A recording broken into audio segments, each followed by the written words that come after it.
Welcome to this edition of the Million Dollar Mastermind podcast. This is where we pick the brains of high achievers from all walks of life and get their hard-earned, real-world insights on winning. I'm your host, Larry Weidel. Let's have some fun this afternoon, everybody. We're talking with Dale L.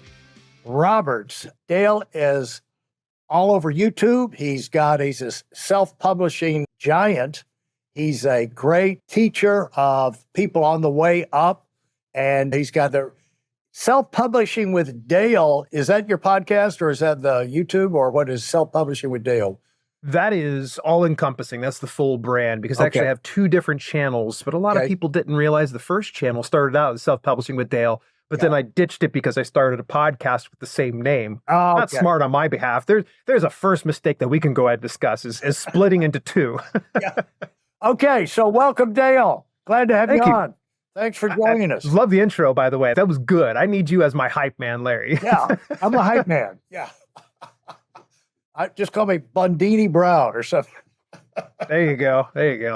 So, Dale, you're in the world of, you moved in, you've had a lot of things that you've been involved in. And so why don't let people to get the background.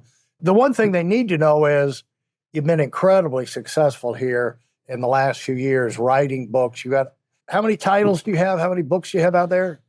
Oh, good Lord. It's over 50. I think last count I saw was somewhere in the 70s, but I have delisted some of those nonfiction books. Yeah. But yeah, it's a lot. It's one of those cases you just lose count after a while. Yeah. And after a while, like, should I even flex that I've done over 50? It's just, you get past 50, it seems almost like you're like, sit down, stop, quit bragging. Well, and then how many languages? You're in multiple languages. Let's see here. We're in 7 different languages. So Dutch, German, Portuguese, Spanish, French, Italian, and I know I'm missing one more, beyond English, of course. Yeah. So let's talk about how you came up. Let's just start. When you started, what was in your mind as you grew up? What fascinated you? What caught your attention? What captivated you?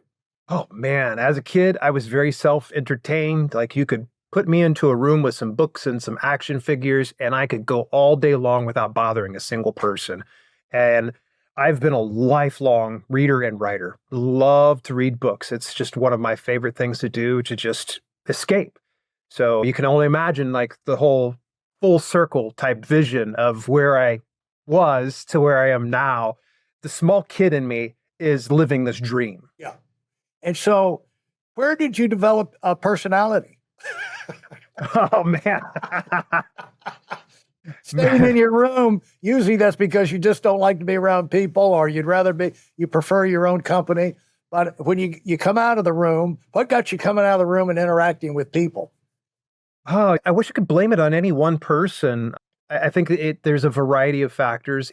I think the people I've surrounded myself with, a lot of people that are very personality driven, a lot of people that are very forward, a lot of people that are very opinionated, especially in a public capacity. So being around that, I think, influenced me a lot. My mother, I've inherited a lot of her traits, where she's a very social bug. She likes to talk to people. So I think I'm very fortunate in that capacity. I think what happens somewhere along the way, we either get around, we find ourselves in situations where we are around more interesting people, or we realize something causes us to start focusing on them and what they have to offer, and the adventures they're going through that you can learn from and get fascinated by that, rather than withdraw into our shell. And it's not living if you just stay in like a hermit crab. This is not much of a life, but you got to get out there and circulate. And I think what that people hold back for some reason, like fear of public speaking. Oh, yeah. Just is a huge thing. But you find out you're just talking to people. It's like on here, we're just talking. And you can open your mouth. We used to say about prospecting and sales, it's like, I've run out of people today. I don't know who I would talk to in sales. It's like, well, you talk to your friends. Well, I don't have any friends, or my friends are this or the other. I say, well, let me tell you this. I said, do you know how to make friends? If you don't know how to make friends, think of the last time you made a friend. Go do that again. Okay. And then That's actually great advice. Or go find someone who seems to have a lot of friends and ask them how they do it. So that you can, making friends is a skill, and it's a matter of getting out in life and meeting. The world is full of interesting people. And then what you'll learn is that some of the most interesting are just con artists. However, you pretty much learn if they're too interesting, whoop, is almost like a stock that has too big of a rate of return. It's like, whoa, too many stories. You had 17 careers by the time you were 18 years old. Were a Bronco rider in Montana. You'd have jumped out of planes in California, put out fires. You served in Congress as a intern. Wait a minute. But, there are a lot of legitimately super interesting people out there, and that's living. To get out there and meet people because it sparks things inside you if you are the kind of person that has the freedom or interest or desire to try new things and move in new directions. And if you're going to be an entrepreneur, that's what you're trying to do, reinvent your life, grow your life. And there's no better, that's why we've got you on here today, is because there's no better person to get on as somebody that has had achievements. It's not had a life of doom and gloom, and they've got like, well, try this, try that. You fall down, but you get up. And so there's a way that attitude is projected. And so the more you can get yourself out around people like that, the better. So when did you get involved? Let's just talk about how you came up through high school. What were you in? What did you do in college? Things like that. What motivated you? What caught your attention? High school, it was a little bit of this is the same thing. I say high school and college would probably interchangeable because that was back in the days when I had a long head of hair. I used to play music all the time during high school. I love playing guitar to this day. I've actually got a few guitars hanging up over here on my wall next to me.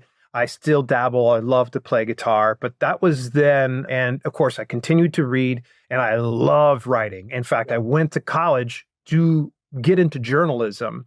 And I discovered about a year and a half into my experience on college, that wasn't my cup of tea. Like, I wasn't ready for that. I wasn't ready. And I will tell you, like, straightforward, Larry, it was a lot to do with my maturity. I couldn't accept the fact that I went from being in high school where I was praised for being an excellent writer. Like, you're great at everything that you do. You're fantastic. This is awesome. They would, put pieces of mine inside the local newspaper. Like, I thought I was amazing. And then I went to college and they kicked me right down a few pegs because they were like, dude, you kind of, like, my first paper I handed in my English class, I got an F. I was like, what's going on here? I'm like, I thought I was way better than this. So I lasted a year and a half where it just really humbled me. Looking back, I'm glad I had the experience of going to college because I met some really cool people. And I did learn some in that process, but I think I discovered more about myself and my ability to internalize and understand what the world's trying to present me. And rather than being kicked down a few pegs and like moping about it, I think now if that were to happen, I would take a step back and go, okay, why did I fail this? There is something obviously that I've done wrong in my processes that I need to improve on. And I think that, again, that comes down to maturity because there's a big difference between a 48-year-old version of Dale versus an 18-year-old version of Dale. You remind me, I took calculus in high school up in Long Island, West Hampton Beach. I aced it. I aced calculus in high school. I go to Georgia Tech. It's the same. I got to take calculus your freshman year. It's the same book. I said, piece of cake. I've already spent a year learning this thing. Easy A. I made D minuses all the way through. Oh my gosh. That's exactly my story right there. What happened was they actually expected you to understand and be able to use calculus at Georgia at that level rather than just parrot it back, all the little formulas. But that is an education. There's like, you can't deny that. That's the whole thing. I'm on this thing lately that if you are in denial, we've got this going in the political world right now, but if you're in denial about your career, and you just talked about it right there, it was the way you reacted when things went wrong. You didn't go into denial. These people are all against me. I don't know what it is. They're discriminating about with people from my part of the country or whatever. You said, I got to get better. And so, but you don't do that when you're in denial. And when you're in denial, this never occurred to me before, but when you're in denial, you can't be helped. You can't be reached because when you're in denial, you won't accept reality. And reality is really, most of us that are stubborn, is the only thing that can get through to us. We run into, like you say, turn in a paper and you get an F. I go into the same course and I get a D minus. It's like, that's reality. I gotta accept it. And so I responded differently than you. I changed majors. I should have done that. Maybe I'd be a different case right now. Maybe I'd have a degree by now. Now, as you went through that thing, you made your adjustments, and then how did you proceed forward? Oh, I proceeded to just screw up a good portion of my life where I just spin my wheels. I truly thought I was going to become a rock star at that point because that was my intent. Literally, I remember the moment that I dropped out of college, and it was right in the middle of a semester. I got up in the middle of a Spanish class and I left my books there, which, by the way, is so stupid because you know how much books are. Right, I mean, well, they were expensive back then. Yeah. I left my books there. I literally just walked out with a smile on my face and I said, I'm going to become a rock star.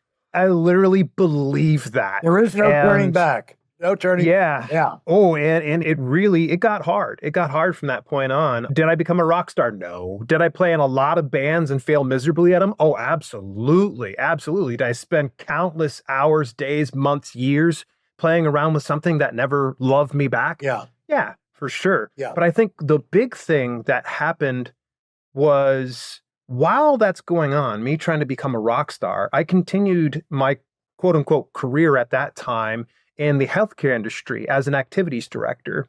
I started out as a nurse aide, and then I progressed to assistant to activities director, which anybody that's not familiar with what an activities director is at a senior living community, that is a person that's paid to play. Like I get to come in and play bingo. I take them out shopping. I get to go to the movies with them. I get to do a lot. I mean, it's just so much fun. And that was a career I never saw myself getting into, but I loved it with all of my heart. And to this day, I still have just a strong passion for that business.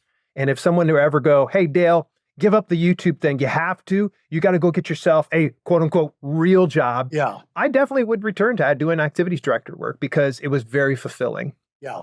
And so something happened along the way. Oh, yeah. Yeah. Something definitely happened along the way. And that's where, let's see here, I was about 20 years into the business because, I started when I was 17. And I had a corporate wellness coach that saw how much I was very passionate about health and fitness. And she was like, you should write a book about it. And that is when the light bulb went off above my head. But I wasn't thinking like, this is not something, Larry, that I was thinking intentionally, like, I'm going to become a best-selling, award-winning author. I'm going to sell thousands of copies of books. Yeah. And I'm going to get a massive YouTube channel. No, it wasn't even that. All I wanted to do was scratch an itch. That little inner kid in me was saying, you got to write that book, Dale. It's about time that you do that book. Yeah. And so me pulling that trigger was the thing that was the catalyst that put things into motion. You're what age now? Let's see here. I am 48 now, so I was about 37 then. So the thing is, those are listeners need to realize or just accept the fact and get encouragement from the fact that you went down a road that you was fulfilling. And I don't know how much potential or, how far you could have gone in that business, how many promotions or whatever you could do, but income, this and the, I don't know where you were. Income wasn't the greatest. But if you were out there circulating and then somebody, ideas come from a million different places, that thought could have come, those words could have come from anywhere. But it happened to come from another person who knew you and said, boom. And it's funny, we can be prepared for things that we don't even know we're being prepared for. And we can be very close to a tipping point, and we're just so tied up in our day-to-day activity, we not even realize what's happening and how the planets are aligning, how the glacier is melting and getting ready for a big piece to fall off. And then when it happens, it can happen very fast. So you said, okay, the book is like, that's something I could do. That's something I could do. I've got enough experience writing. I can put my thoughts together. I've got a body of material that I'm excited about getting out there to the public. And so how did that go? How long did that take? And how did you do it? It took roughly about a year. And it was because I knew that I could write. I didn't know that I could be able to write a full-length book. Yeah. And I didn't even have an idea of what a full-length book was. Like I Yeah. was like, how many words do I need to do? I didn't Right. care. I just sat down, and I'm very much, I love my wife. Yeah. I love the time that we get to spend together. So rather than sacrificing that time, every day I would get up 2 hours early. That was every weekday before I'd have to go into work. I'd get up for 2 hours and I would sit down and I would write at this manuscript. And this went on for about roughly a year. And I finally ended up getting a fully churned out manuscript. Now, was it great? No, not by any stretch, but it ticked that little box of completing a book, because that was my mission, was let me complete this book, and I'm going to go like to a local print place and just have it printed off so I can give friends copies. Yeah. That was my original intent. And how did it proceed from there? Oh, it got worse. Yeah. It got worse because my wife knew that I was getting up. It wasn't like a surprise to her. She knew I was working on a book, and she was obviously very supportive, and she appreciated the fact that I wasn't sacrificing our personal time together in order to scratch this particular itch. But it wasn't until I went to the local print shop that was next to my work. And I already knew like the owner of that print shop. And so I was like, okay, I went over, presented my manuscript to him, gave him the cover design and the interior and everything else like that, everything ready to rock and roll. And he gave me a quote of $1,200. I go back and I'm excited because I'm like, oh, it's only $1,200, Right. you know? Now, mind you, $1,200 to me right now is much different than it was back then, because what I briefly alluded to was being an activities director. It's not a very high paying job. It's not going to be something that $1,200 is definitely more than a drop in the bucket. Yeah. And so it was a hard no from her. It was like, where are you going to get that $1,200? How do you plan on getting that money back? And my plan of just printing out a book to give to friends and family for $1,200, she didn't like this whole like, oh, we're just going to give our money away to people. $1,200 worth of Christmas presents. Not a good idea. No, not, yeah, exactly. And so she brought up a very good point. And I think that this is where, a great instance of how resilient and resourceful I am, because I said, okay, I don't have the money. She's not even willing to even part ways with $5 of our money. And that's totally fine. Right. So I said, okay, I have to find a way to do this. And I'm going online and I'm researching. And this is when I stumbled over the Amazon-owned company, CreateSpace. Now, they used to fulfill print runs for Amazon. Now it's part of KDP, which is called KDP Print now. But at that time, I was like, yeah. And with CreateSpace, I tell you what, it was a game changer for me. It opened up my eyes. I didn't have to spend a dime. I could publish it, and it would go out to different marketplaces. Sign me up. I was like, okay, this is a big bonus here. Yeah. And it was even better than if you had spent the $1,200 and then you had this and you had followed through on your original plan. So the point there is, when you run into a big hard no, that might be on purpose to prepare you for something better, right? Yeah. I know that lesson, by the way, Dale. I know that lesson, but I still don't like to hear it. Right. Yeah, exactly. When I'm going down the road and I got an idea and I run into a hard no, I know I've got 1,000 examples myself that probably something better is coming, but I don't believe it at that moment. But sometimes you just got to take that L and you have to think about it for just a second and go, okay, what can I do with this? How can I process this in a more positive way? And that's why I've always been. So if I've got a video that I've put hours upon hours into and it flops over on YouTube, my inclination, I see a lot of YouTubers that'll go, oh, it's the algorithm, or, oh, it's the wrong time of day, or, oh, I didn't scratch my head and pat my stomach at the same time, like a bunch of excuses. No, I'm going to go, okay, what can I do next time to make this so where it's better? And so that's why I'm just always just trying to figure out, because I like winning. I don't know about you. I like winning. I talk about, the thing was, I lettered in about every sport in high school, and the way you do that is you go to very small schools. Good tip. Yeah, go to a very small school and you're likely to make the team. But the thing is that I didn't have any college offers to sort through when it came graduation time. Too slow, too short. But the thing is that to be a big basketball star, football star, whatever, it's like, no, but, I still got out of the experience. The most important thing is that winning is better than losing. And once you get the taste of winning, you don't want to start losing again. And that has to do with your approach to life, right? So you can set yourself up for losing, or you can set yourself up for winning. For those of you who are sick and tired of fooling around and are dead serious about wanting to move up fast, I've got something especially for you. I've combined the best insights from over 40 years in business and making $70 million in income and compressed them into a free webinar. That's right, it's a free resource. If you want to find out exactly what the concepts are that I use in coaching $1 million earners, register now at weidelonwinning.com. You'll discover the 5-part framework used by so many to reach their financial, personal, and professional goals. You can find that link in this episode's show notes.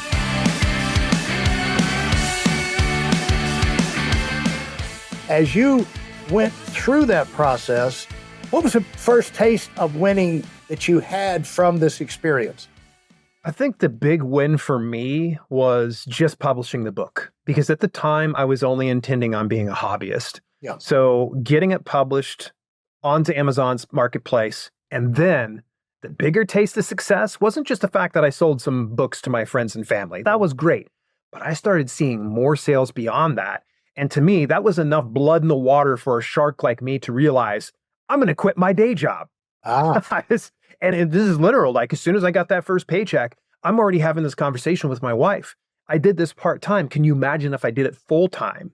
Yeah. And she actually wasn't reluctant to it. She was like, okay, I think you've got something here. But thankfully, she had already established herself as a solo entrepreneur because she was working an Amazon FBA business. So essentially, she was selling things on Amazon. That wasn't publishing related, obviously.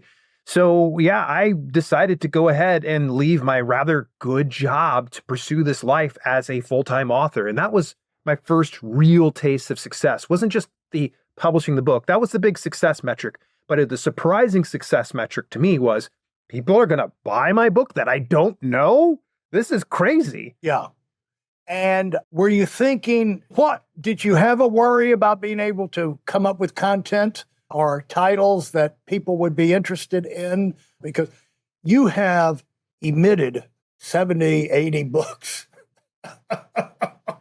So from inside, woof. And so at the front, did you realize, I'm tapping into a mother lode of oil reserves here that could just go on and on? Because usually I want to write a book. And I'll tell you this, I want to get your opinion on this. I wrote a book, bestseller, 2015 serial winner, 635 or something, 5-star reviews on Amazon, still on there. Nice. What I was told was, now that was when I had a ghostwriter help me.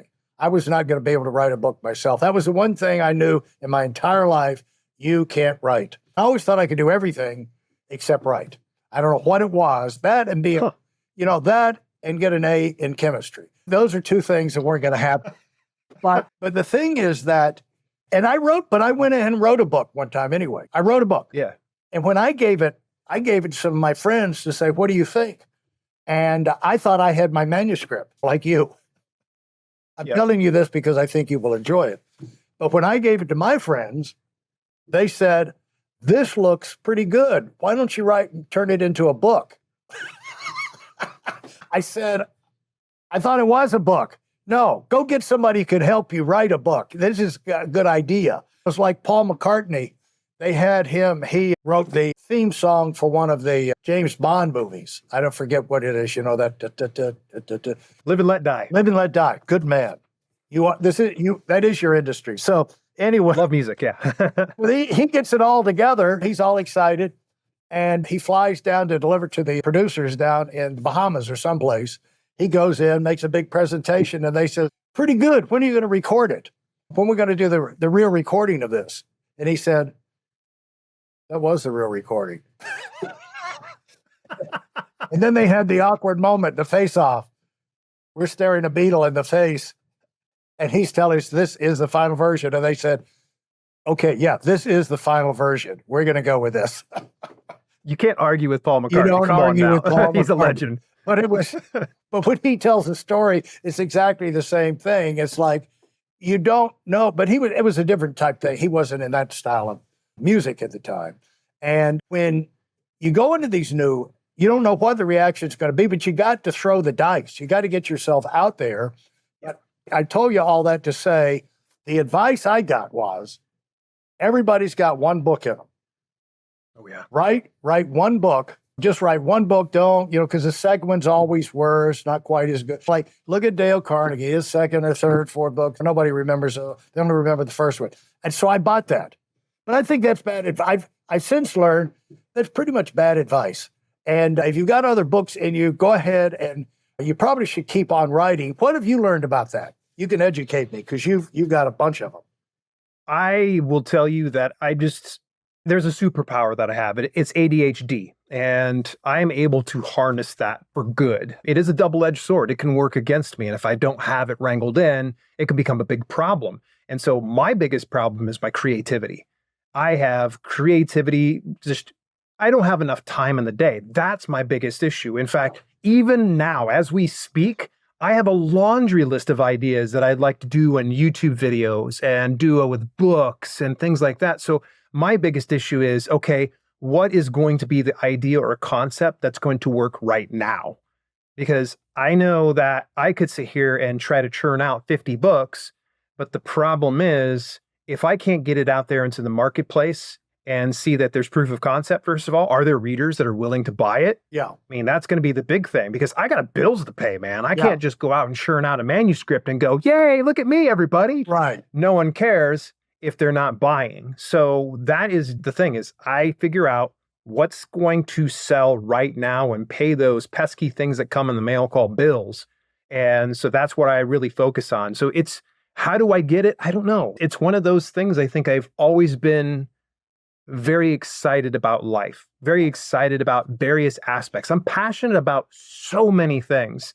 So it's just a case of taking my proverbial fire hose, and rather than letting it flail about in the wind, I've got to grab that fire hose and direct it towards one area until I feel like something's fulfilled, and then I can move over to the next area. Well, that's key, because and you see this even in Hollywood at the highest levels, you can have, even the greatest producers, directors, writers, everything say, we have no idea what we're doing. You know what I'm saying? It's just like, or what will work next time?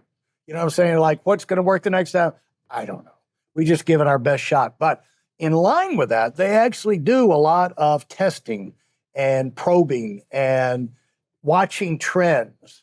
And like the lady who wrote the Dracula series or this, that, and the other, she had done some research, and this is 20 years ago, but she had seen in young people a big surge of interest in that kind of fiction. So she wrote it, and she had big hits. But when you get an idea, how do you sort through? How would you recommend people start to weed out their possible topics, directions to go in to find what will people respond to? Because, like here, one of the things you hear, this is one piece of information everybody seems to know, that Tim Ferriss came up with a title, The 4-Hour Work Week, because he researched. He ran double-blind A/B testing with all kind of titles.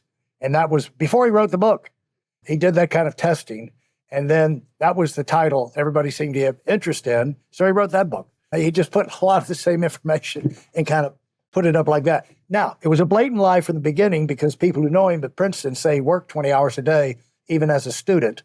So, but he probably had 3 or 4 different 4-hour projects he was working on every single day, but 4 hours here and there. But the thing is, it caught on, but he did research. And so for a lot of us, we love that. I hear those stories.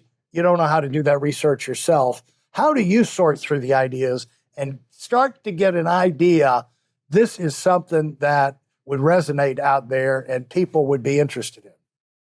It's important that you get it out of your head and onto paper. Make it actually physical or digital if you want to, if you have like a Microsoft Word document, whatever that might be. A lot of people, unfortunately, always go, I've always wanted to write a book. But the problem is their idea always stays up here in their head, and that's not going to help out at all in the long term. So what I would say is get a list, and see, I always have a notebook right on my desktop where I write all of my things down, ideas that I have, and I try to keep those up.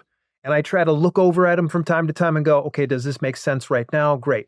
But that's going to be the thing, is get it out of your head, put it onto paper, whether physical or digital, it doesn't matter. Get it to where you have that there. Instead of just talking about it, be about it. Now, the next thing is going to be do the research. There's a beautiful thing. It's called internet. You literally can just go on How do you into spell Google that? or I'm just kidding. yeah, exactly. You got to get on and just do the research. You'll be able to see if there's popularity and proof of concept if you spend enough time looking through. So if you're wanting to get into being an author, obviously go into places like Goodreads or into Amazon or Barnes and Noble or Kobo or any of those other ones. And the audience is going to tell you what is resonating with them, what is selling the most. You're going to see a number of reviews and you're going to see why it resonated with them, or in the instance of low reviews, why it didn't resonate with them. Yeah. Studying the marketplace is a huge factor. I see a ton of aspiring authors skip over. Yeah. They're too busy romanticizing the muse. They're like, oh, this is beautiful. I've been inspired to write this amazing dragon shifter romance novel. That's awesome. But did you see if there's demand? Because I mean, if you want to go ahead and scratch that itch, that's fine. Please don't think that I'm going to look down upon you for being a hobbyist. But if you're looking at this for doing as a business, you need to do that research. See if there's demand in the marketplace, because otherwise you're going to put that dragon shifter romance book out there and it's going to flop, and you're going to be going, well, why did this happen? You know why it happened? Because you didn't do the research. Yeah. And the thing about that to reinforce that, people think so much of these things is to get yourself thinking the right way about whatever it is you're setting yourself out to do. And one thing is that I found a way of communicating that to people is if you approach it as whatever this thing you're doing, if you approach it as a hobby, you're going to get a hobby income. If you approach it as a business, you got the chance to turn it into a business income. But you can't approach it like a hobby and have any chance of it turning into a business type income. Because see, you set yourself up, even with the first one, you set yourself up for a lot of success with a disciplined approach. You had particular time. You got the whole book together before you went and moved forward with it. I mean, that was the way it wasn't sloppily put together. We'll finish it. Here's the idea of it. Here's a concept. If you like this part, we'll send the other 5 chapters in later. No, you had the book. And so that's a great thing for people to learn. And it has applications in all businesses where you're writing a book, where you're singing, you're writing songs, because they're very organized. I've got friends of family that are songwriters in Nashville, and they're very particular and organized about writing those country songs. They'll have the lyricist, the guy with the melody, they'll have this, that, they'll have the guy would come in with the intro, the hook. And this is just the writing part of it, not getting into the producing of it. But they're very organized about how people respond right now, what's good in the market. And that's the thing they say that's the reason behind Taylor Swift right now is that the miracle of John Lennon and Paul McCartney is they came up with all this stuff themselves. They had all the ideas and they put them together. They fortunately had George Martin to kind of put it together and cobble it together, but it all pretty much came from in their heads. Whereas Taylor Swift is writing a lot of songs, but she's got people all over the industry watching trends, coming up with ideas and say, this would be great for Taylor Swift. And she's just a matter of picking and choosing, cherry picking from the best minds in the industry that are basically doing the work for her. But in the beginning, she did it herself. And so in the beginning, we always have to do it ourselves, don't we? Oh, yeah. Yeah. You won't have that giant team of people assisting you until you have the discretionary income and the proof of concept. It's incredible. I tell you, the more successful that you get, the more people will be willing to help you out. It's incredible. It's like sometimes I think to myself, and I even say this to my wife from time to time, I work with these different sponsorships and brands and such, and they'll just give me their stuff for free. I'm like, where were you 10 years ago? Right. Yeah. Yeah. And the thing is that if you need something, you're not going to get it. You get it when you don't need it. And so, Yep.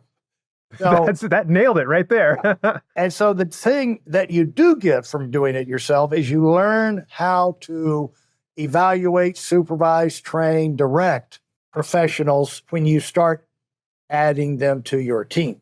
You're not just, because I'm sure you've done the same thing. You have a problem, you don't know how to deal it. There's someone comes in there, they're an expert, and they talk you into saying, we're going to solve this for you. You're so busy in other areas, you don't have time to do that from grassroots from the beginning to learn it right from the bottom. So you bring them in, import the genius, and the genius just turns into an incredible expensive dud. And because you don't have the experience, it takes you a while to pick up on it. This guy doesn't know anything. And also he's incredibly lazy and non-productive. And so when you've been through it yourself, you have instincts. You can kind of smell a rat, or you can smell somebody who's good. And right now, I'm sure that those early struggles you went through are serving you well now as you deal with other vendors, et cetera. Oh, absolutely. I say this often to people. I smell like smoke because I've been through fire. There's been so many instances where I've come close and I've been on the edge of saying, screw it, I quit. But I also remember like, hey, that's not the mindset that has gotten me to the position that I'm in right now. And it's not the mindset that's going to take me above this position that I'm currently in, because I'm not happy plateauing. I'm not happy being the same and getting the same status quo.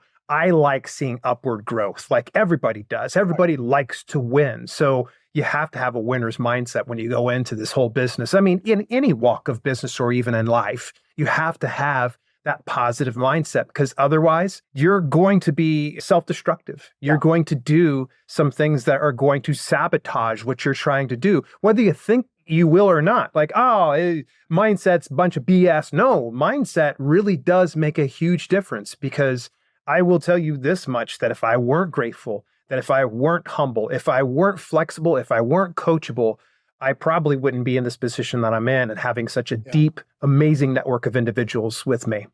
Well, mindset gears leads to expectations. When things flatline, if your mindset is not based on growth, you don't panic as quickly, or you're not as decisive. You put up with it longer. And employees, or, when your employees start to go stale or sour or whatever, bad attitudes start to creep in. That's where mission statements, I think, are good for a lot of companies that get big, is because it's like, for the founders, it helps them remember, wait a minute, what are our values? Because it allows, by having that out there, it allows you to notice when people are deviating from those things, the negativity, not so much on customer service, starting to get a little sloppy, and you have excellence as one of your core values. I think those mission statements and core values are really good to establish, wait a minute, here's the standard that we know the level we got to play at if we're going to grow. And growth is the gravity. The idea of grow or die, that is the fundamental rule of business. Just like gravity in the universe, grow or die is a fundamental rule that governs everything. But it's amazing how many people don't pay attention to that. Have you noticed? Yeah. Why do you think that is? Because I think there's sometimes, I'm satisfied. I never expect to have this guy. It goes back to what we were talking about earlier, expectation. Mm-hmm. Yeah. And because you're not aware, most of us are entrepreneurs, it's like most first-time millionaires, most millionaires are first-time millionaires, so we didn't have millionaire parents to educate us and coach us on the fact that this might not continue forever. You might need to want to save some of this. And because you always think, it's just going to get bigger and bigger. Not necessarily. So if that's going to happen, what really happens is what goes up comes down, unless you make sure you do things to make sure it doesn't come down. And so if you have that kind of coaching, you're ahead of the game. But that's why we talk about these things, Dale, on here, because to give people, help them set their expectations and know how things are going to go, what they can accept, what they can't accept. But you just can't accept things to go stale, because if it starts to go in a flat line, pretty soon it's going to go down line. There's no such thing as life is not lived on a level. There's no such thing as level. It's either you're pushing to go ahead, move up, or you're sliding downhill. And downhill happens a whole lot faster. As you got into your second book, tell us about that. Oh man, the second book was much, much easier than the first book was. I had already done a lot of studying. I was already out of my job by then, and I knew precisely what I needed to do. I think I was very fortunate in that I had a great mentor in the self-publishing business that he was able to kind of guide me in the right direction. Like, hey, I saw what you did with this first book. It's great, but you probably should focus a little bit more right here. And so I was able to do a lot of that research and such. And that was actually the 90-day home workout plan was my first real big hit.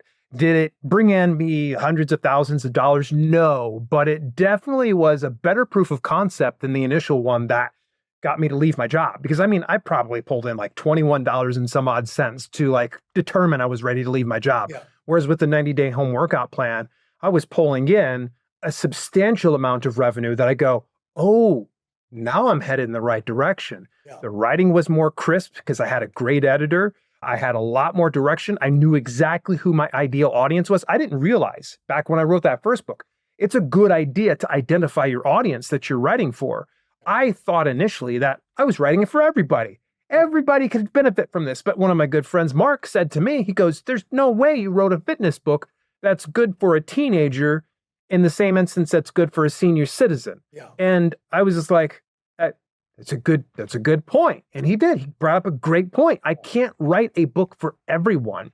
So when you write a book for everyone, you write for no one. Yeah. So that's going to be the thing is know who your audience is. And so for me, when I finally figured out who my audience was, that's where I had my first real big success. I think the biggest success didn't come until about a year after that is when I actually was really able to refine that down. And that's when I started hitting the bestsellers lists. And I mean, to hit the bestsellers lists in fitness, I mean, it's a very hyper competitive industry. Yeah, right. And back at that time, I was like literally almost to tears. Like I'm looking at my book going, oh my gosh, how am I selling this many? I'm nobody. I'm not anybody compared to this other big author, but for whatever reason, it was pushing me up to the top. And that taste of success was huge. And that precursor of that was that second book, putting that one out. It made a huge difference in my life. It was the turning point, and I believe. Now, these books, what have you found out about? These are nonfiction books? Correct. Yeah. These are nonfiction. And you may have it in your future to write fiction. I've never thought about writing fiction. I tell stories, but to write a novel just seems, I just don't aspire to that. But have you thought about getting into fiction?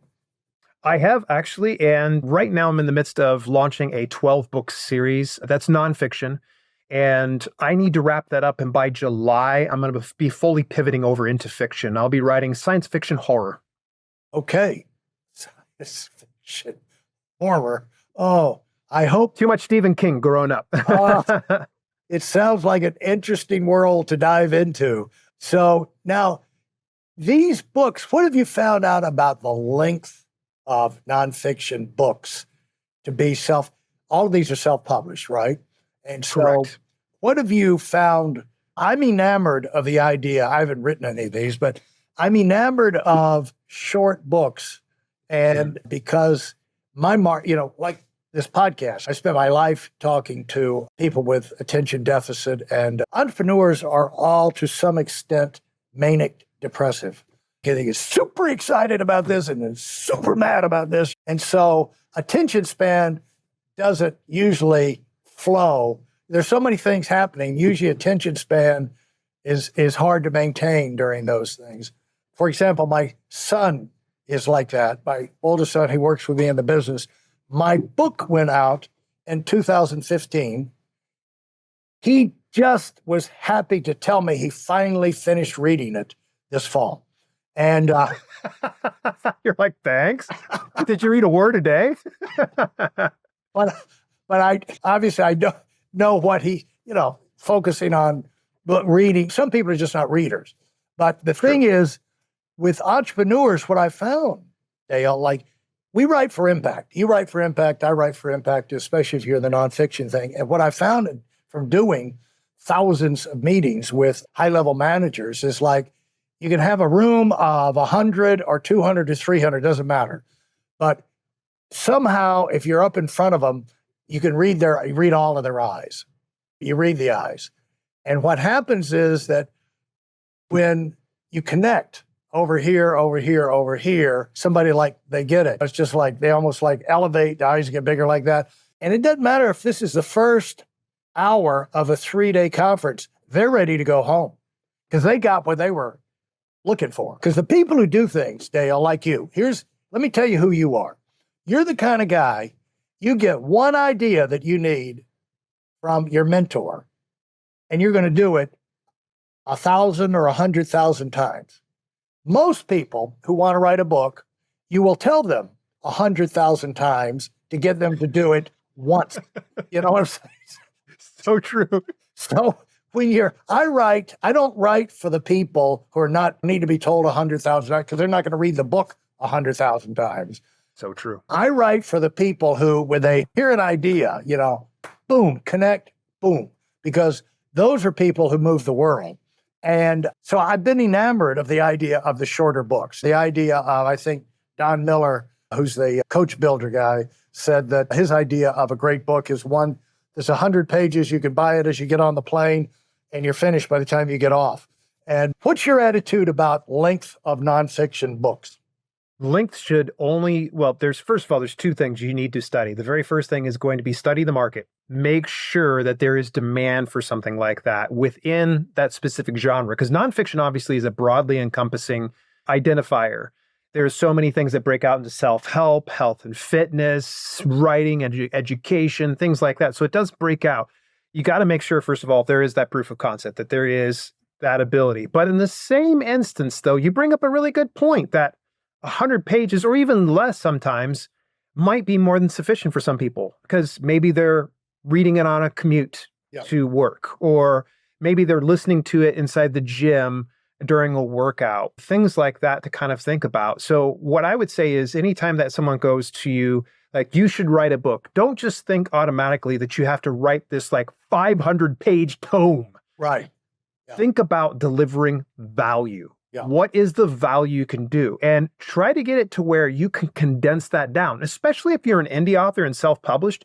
You don't need to worry about traditional publishing standards because, yes, they do have requirements. Yes, literary agents expect a certain number of pages. But if you're going the indie publishing route and you're doing it on your own, this is your game. This is how you determine it. You can go ahead and say, I'm going to write a 50-page book, or I'm going to write a 30-page book. It's up to you. Just deliver that value and make sure that you condense it down the best you can, because a lot of people, they don't want you wasting their time with a bunch of fluff and a bunch of garbage. They want you to get to the point and give them the goods.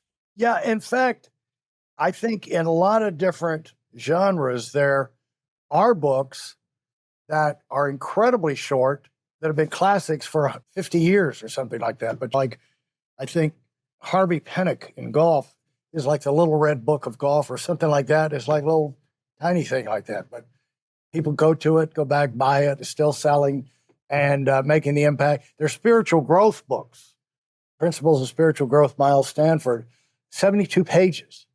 I mean, it's just, I've been reading that one since I was 27 years old. And so the thing is that, and there's one on English where it was written on grammar or something like that. You probably know which one it is. William somebody, that is like a textbook on being grammatically correct. This is what you need to know right here.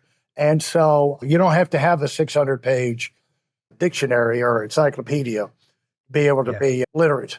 What I find is that what I've always challenged people to do, like if you go to a meeting, we do a lot of meetings, you go to conferences and this, that, and the other. If we retain one main thing from every big event we went to in our lives, I mean, we'd have encyclopedia of main points, you know what I'm saying? But I always like to look for, when I go to an event, an idea that is so big that if I think about this meeting 5 years from now, I'll think about that idea that I got, because I would have gotten that idea and I would have been using it ever since, and I would have been talking about it ever since.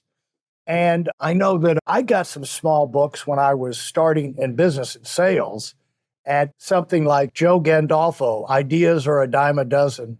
The central thing was ideas are a dime a dozen, but the punchline is, but the people who use them are priceless. That was the sentence. He wrote a little book on it, but that was the sentence. I've used it over and over ever since. And so there is an advantage of being succinct. And what have you found in your books? How long do they wind up turning into after? Because you've got to have some kind of pattern, as many as you've written. I do, yeah. About 20 to 40,000 words, typically. And it's so funny, my editor now knows me so well.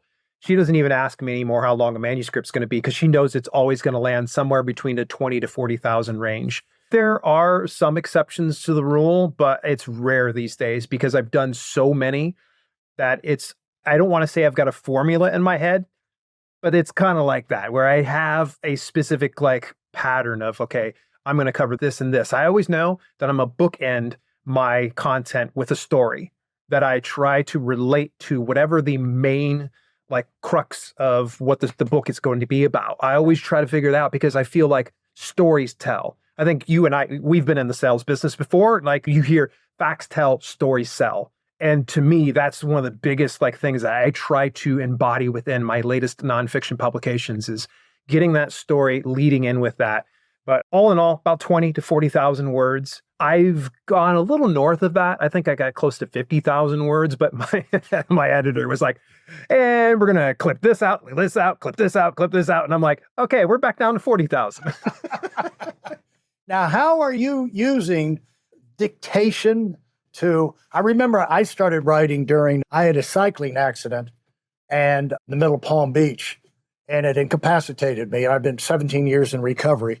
And I've been fairly functional most of the time, but I did gain 100 pounds and then have to lose 100 pounds. And so I was relegated to the couch for many years. And it's like, what am I going to do now? You can't. If it wasn't for commercials, I would have probably never done anything. I would just sat there and watch television. But the fact of commercials where they repeat them over and over, I think that's what they should do in Supermax prisons or with terrorists in Guantanamo. You take commercials and you play them over and over and over and over and over and just drive them into your head. And then when they say you torture these guys, we just played them commercials. What are you talking about?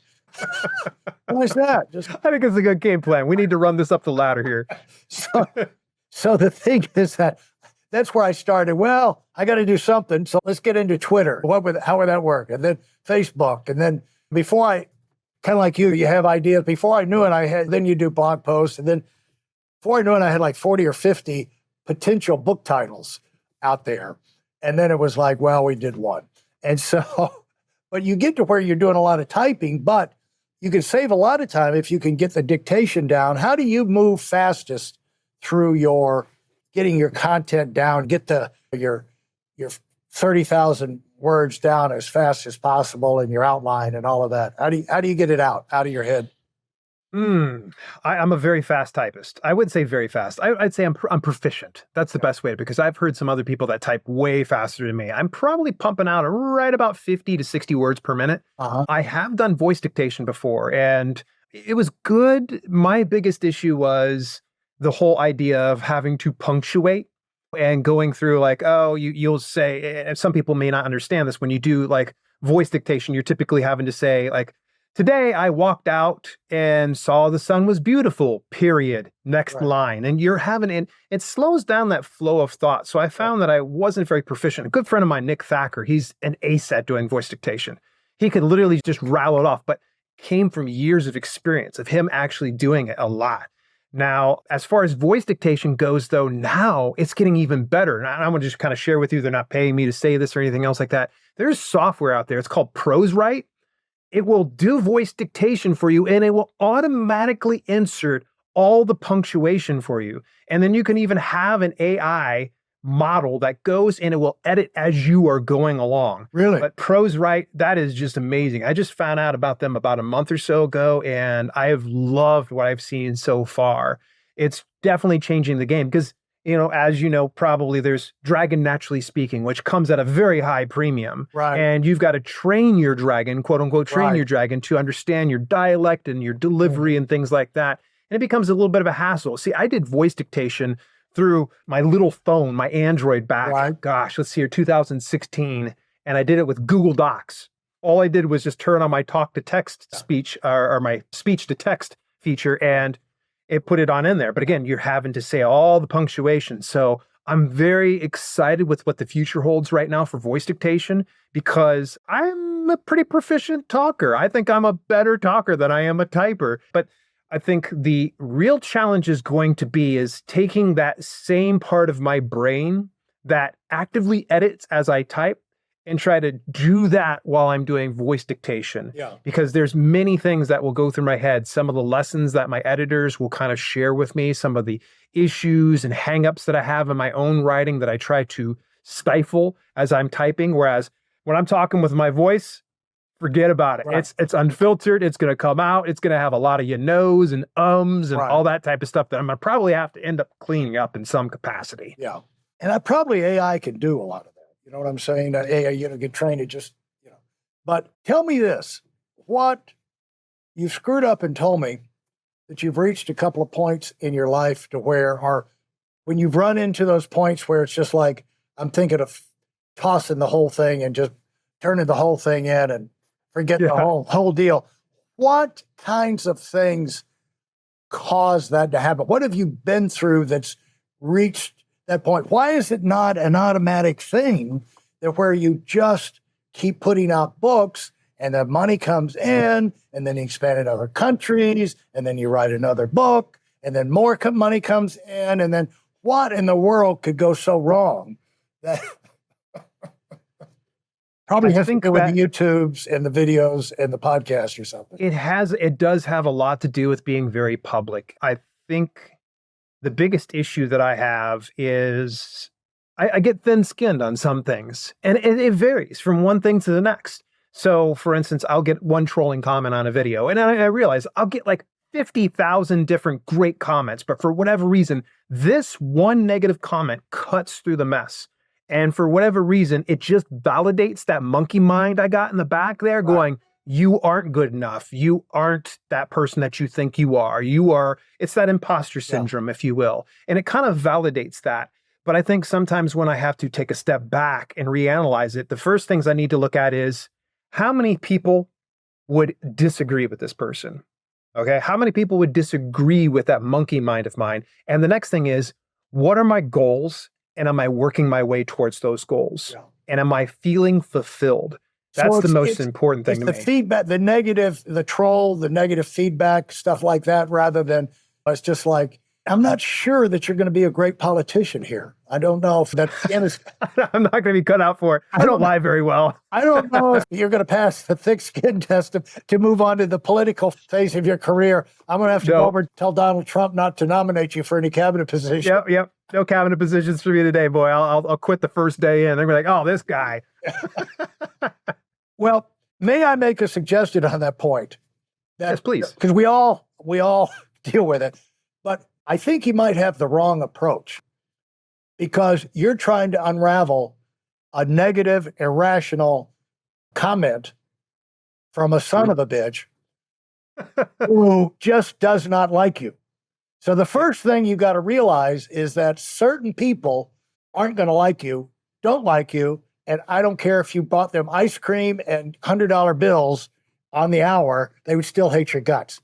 There'd still be something wrong with the ice cream and the money that was bought. Yeah. What flavor? I've told you, never bring me vanilla. And the thing is, I learned that early in my career. Because I recruited this guy. I thought he had great potential, unbelievable. He just hated my guts. I don't know why. He did well in the business, this, that, and the other. But it's just like, I never could figure it out. I liked him. He just, we did. And then it dawned on me, oh, okay, I've learned something. Some people you just don't click with. Move on. True. Because like you say, there are other people in the world, but you just got to be able to say, it's all right. And I'm an artist too. I do painting, and I love the attitude of painting. I love the idea of painting, that I show people a painting. If they like it, they're right. If they hate it, they're right. Whatever their reaction is, they're right. And so what I would suggest, so not everybody's going to like it. And so I think the thing that would concern us when like the bulk of the comments are nasty. Yeah. And it's a fraction at this point. But And I think you're catching me on a pretty good day. Like this is a rare occasion that I get very much down Yeah. on my luck. I think I'm very fortunate that I've got a beautiful wife. She's wonderful to me. And sometimes when I bring up those things, she's like, who cares about that person? I'm like, There you go. Yeah. Like, she's like, we don't know them. Like, do they pay our bills? I don't care about them. well, so here's my suggestion that consider taking this approach, the comedy angle. Think about evaluating their comment from a comedy perspective. Because here's where I learned that one. I was checking through, coming back from many years ago, we were tried to build a sales organization over in the UK in financial services, and Enron blew up, and then every country in the world put in all kind of regulations. So that was the end of that party. After I'd spent $250,000 in 6 months of my life. But anyway, I'm going through security on the way home out of Gatwick. And I guess I'm not moving fast enough for this proper English lady, early 40s, all dressed, high heels, this, that, the other. Coming, her stuff was on the conveyor belt behind mine. And I'm getting my stuff, and she's up there. She's furious at me for not moving faster. And she rattled off something with that vicious, cutting, wicked English sense of humor. But she wasn't trying to be funny. It was just, I almost fell down on the floor laughing. It was so good. And to this day, I'm pissed that I didn't have anything to write it down, because it would still be funny saying it today, whatever she said. And so, but the thing is, I realized there's no way to respond to this thing except that was hilariously funny, what you just said. You know what I'm saying? And what I did say to her was this. I said, you know what? I said, you know what I'm happy about? Because she just insulted me. I said, you know what I'm happy about? You're going to walk away from here and have to live with yourself and whatever's going on in that poison mind of yours the rest of your life. But me, I'll never see you again. Goodbye. Well said. But I said, Well said. But what you just said to me was hysterically funny. And so the thing is that we don't have to take it on face value, logical thing. And and I'll tell you this, the things that our critics see, that where they criticize, they're probably right on some of it. It's just like they probably did us a favor to point out a little bit. Of course, they're going to take it to the nth degree. But the way they do it a lot of times is hysterically funny if you give yourself permission to look at it from that standpoint. But you certainly don't have to unravel it logically. It's just like, it doesn't merit that kind of consideration. And so when you go in your start, did you do things different? How long do you allow yourself to write a book now? When did you become like super productive putting these books out? I typically will give myself about a month to 2 months to sit and just actually write the first draft. I have done it in as short as 24 hours before. Really? And as short as a week.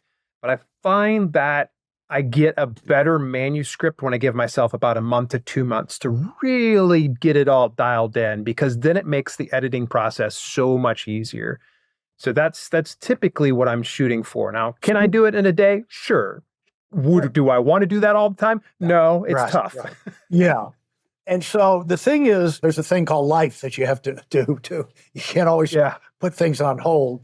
And so when you do that you get that first draft out. Let's just say it's 25,000 words. That's the first draft. Now, when you go through, do you turn it over to an editor or do you go through it again? Oh, I give it 3 passes before I even get it over to my editor, because editors, they value their time, and I try to value their time as well. And they're obviously charging. So if you send in that manuscript just raw, unfiltered, without going through and cleaning it up somewhat, they're going to charge you more. They're going to take more time. It's going to be a whole laborious process. Whereas if you just go through a few passes, it helps out. My 3 passes typically consist of Microsoft Editor, really fast. I go through with Pro Writing Aid. You can use any grammar checker that you want to. And then I do text to speech. The reason why I do text to speech is I sit back and I listen to my text and I make sure it sounds right. Don't read along with it. You want to hear it because your brain is going to tune out all the typos and mistakes and grammatical errors. But those 3 passes really help it out to where I get a more polished manuscript. So then I send it over to my editor for the developmental and structural editing. Before they send it back to me, I refine that. We go back for line editing and copy editing, probably a couple rounds until we get to proofreading. And so the first was Microsoft Word. The second one was what? Pro Writing Aid. And you can do anything like Grammarly or Ginger or Hemingway is a good one as well. Any one of those tools. The whole reason why I want to do something different than Microsoft Editor is I need something that's going to have more of a granular approach. And it's different from that software. So that way it identifies different issues. And then the text to speech is just getting it to where I can intervene without any of the extra tools and things like that. Have you had a demand for you to actually read, make an audible version of your read it, the author reads the book? I have actually. I did my first 4 books in the self-publishing series where I did those ones right now. And since I'm in the midst of doing the 12 books, I will be doing all 12 of those books. There is a really good local studio that comes really cheap, like $50 per hour. And I can rent it out for the day and get at least 1 book or 2 books done within a week. Yeah, pretty cool. And so how has the video, when did you make the step? Why did you feel like I just can't sit here and write books and put them out? I've got to make now and go and torment myself by making videos and podcasts. Somehow you got talked into that. So you nailed it. That's exactly it. I actually never had the intention of doing YouTube. I seen YouTube. I've been a big fan of it. I've been a consumer of it for the longest time. It wasn't until I had a couple of interviews on a couple of YouTube channels that were devoted to self-publishing that I started getting attention that I wasn't expecting. There were other indie authors wanting to know the whole process. They're wanting to know the ins and outs. What do I need to do here? What do I need to do there? Where should I go? How should I publish this? And the problem was, it was taking me away from my writing and publishing schedule. So, and I'm not the type of guy that's just going to ignore people. I typically always just try to answer at least one question via email and DM. And after that, I send people over to different areas. But back then, I didn't have a YouTube. So I thought, instead of answering the same question time and again, let me just publish a video about it. So that way, if somebody comes back and asks again, I just send them over to that video. Little did I know, though, Larry, I would become hooked within a year. I fell in love with the process because initially it was kind of like my venture into self-publishing books that I was just kind of doing it just as a means to an end. It wasn't something I was considering as a career, but after a year of it, I started tasting that success and I started drawing the parallels between being an indie author and being a video creator that I was like, oh my gosh, I was like, this is almost the same. I might as well just go ahead and do this. Little did I know that it would really blow up big within a couple of years. And I'm just so thankful for all that I've done. But yeah, all just because I wanted to answer a few questions. And here I am answering more questions than ever. Now, has your volume of sales in your existing catalog? Oh, absolutely. Absolutely. Initially, when I did it, though, it was minor because the books were all fitness. If I was doing a fitness channel, it'd be a different story here. When I actually pulled the trigger, I think it was in 2020, when I finally launched books about self-publishing, that's when I started to reap the rewards. That's when I started to see, oh, wow, this YouTube thing can be beneficial to selling more books and not just like an ancillary part of things. It's a very much embedded in what I'm doing with YouTube. Yeah, that's the ripple effect, or the cascade that can come from however you can get your material out there for getting people excited, even aware that you have a catalog. You know, like the Rolling Stones, when Microsoft paid them for Start Me Up, using that song for promotional thing, there was a lot of people that didn't know, the kids who didn't know about the Rolling Stones. I know Tom Petty, they used a Tom Petty song, Running Down a Dream or something like that. No, The Long, Long Road, in this Grand Theft Auto that came out. Well, as soon as that came out, boom, the whole Petty catalog blew up because all these kids, they had never even heard Tom Petty, never heard the name. But now they're all in there and listening and streaming. And so it can have an effect because what's happening, I mean, it's important for you and I to realize that there's new generations coming up all the time that might be as interested or more interested. And there's other people growing up in other countries that can get excited about what we've put out. I know now I put out 100. I used to do these 3-day full-timer and financial services full-timer training schools, and I would do all the speaking for 3 days. And then you get yourself psyched up and you do it. And there'd be about 200 people there.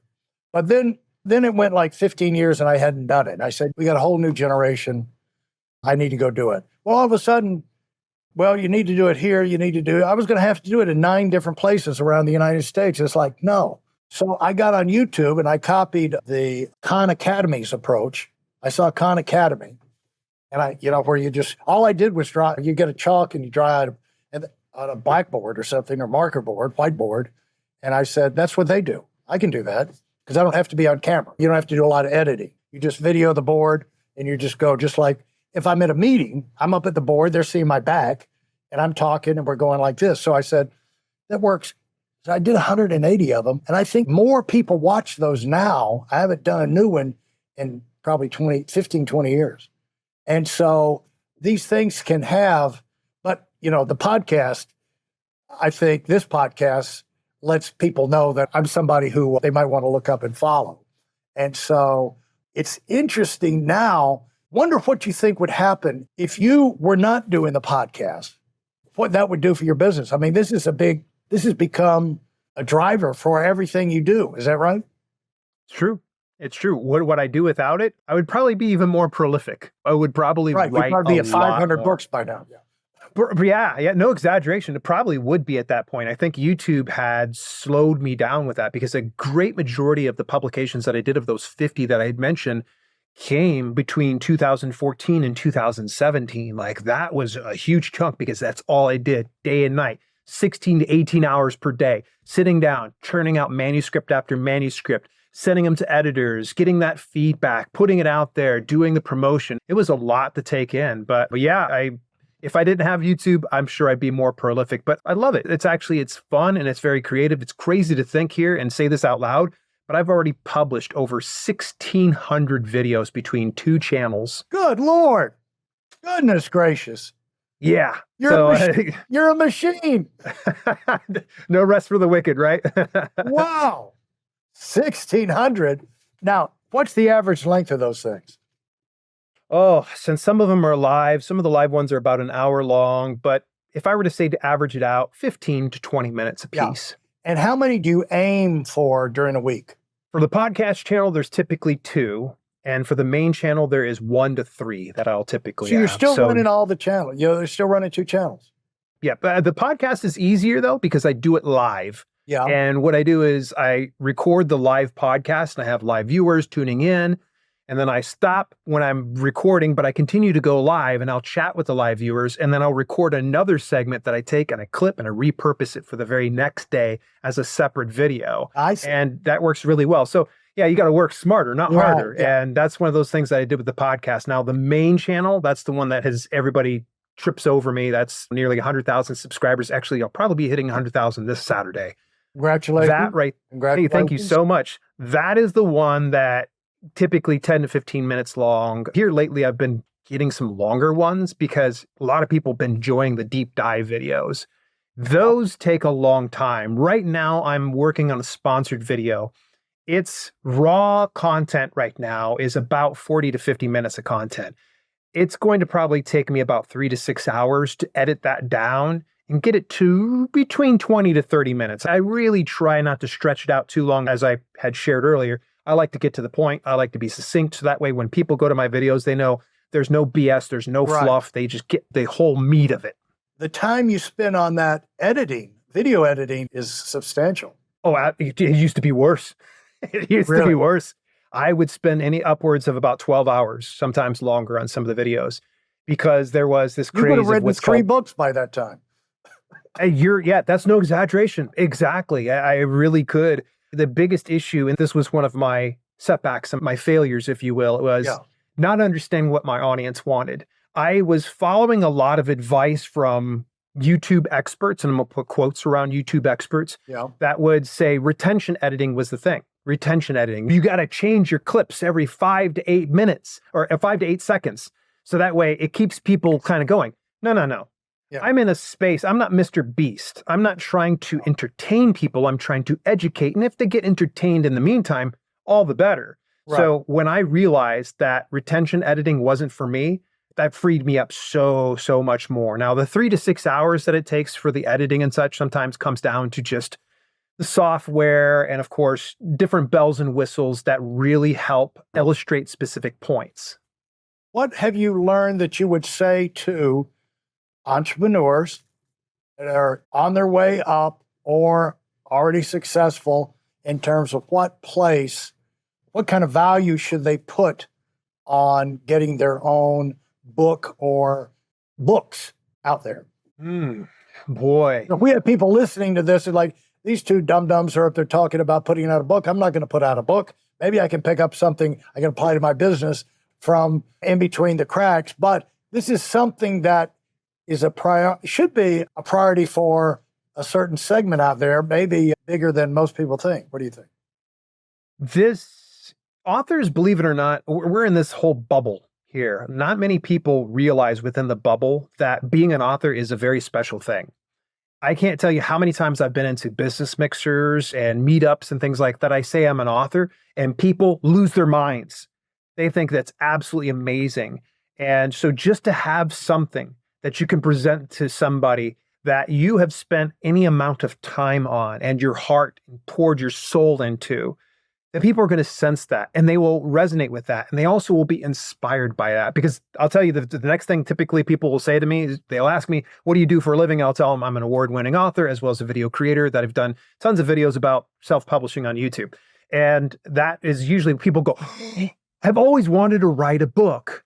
How did you do it? And that really opens up such an amazing conversation that it does wonders. Now, that is just on a networking perspective. Think about this on a global perspective. Yeah, there are millions of authors out there, but guess what? There are billions of other people that have unrealized dreams of actually putting their thoughts into words and their words into a publication that the rest of the world can consume. I think a real reason holds a lot of people back is the ignorance of the possibilities of the self-publishing world, because you're thinking, go to a New York publisher and get a deal, and then James. So Patterson. true. It's funny that James Patterson got rejected 32 publishing houses on his first book, and then he found some little dinky publishing house that would publish it, and then he got Book of the Year, New Writer of the Year. So don't take the rejection. Just because you got a bunch of rejection, don't let that hold you back. But are you a second-class citizen when you go out there and self-publish your own book? Oh, heavens no. Heavens no. I think there are some people that would buy into that. And I see some people in the trad pub world, traditional publishing, if you will, that do look down upon self-publishing. But here's the thing is, modern day self-publishing isn't what it used to be. Yeah. It's no longer like this taboo thing. It's not this thing like your creepy uncle goes and writes a bunch of erotica books and publishes it and he has a pallet full of books inside the garage. No, it's no longer that. This is a different game. In fact, you even see some traditionally published authors that actually segue over into self-publishing. Why is that? Well, there's more control. There is better earnings overall. Yeah. You have a lot that you can manage on your own, believe it or not. And there are so many resources that you can literally function as your own traditional publishing house if you wanted to. So don't let the rejection of traditional publishing ever turn you off to thinking that you're less than or not a good author, because self-publishing now proves that you can get out there, that most anyone can be able to break in this business and give it a good go. What's the biggest payoff? What's the most exciting thing that's happened to change your life from the publishing and the podcasting and this whole journey you've been on that just really gives you energy and excitement? Oh, man. I think looking back at my life prior to this always puts a good perspective on things. And the lifestyle that I've been able to place myself into, I'm not a Lamborghini guy. I'm not a type of mansions. Get out of here. That's too much room. That means I got to clean those damn rooms. Right. No, Give me a good 2-bedroom place. I'm a happy man.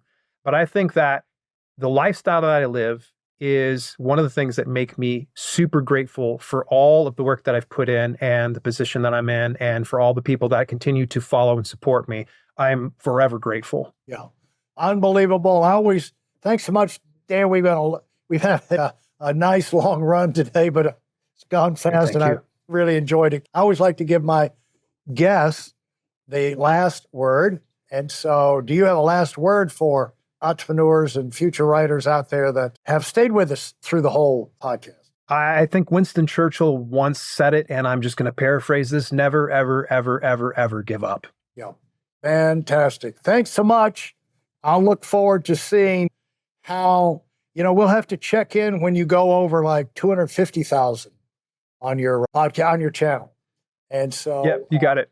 We'll consider that a date. All right. Fantastic. Thanks so much. Thank you, Larry.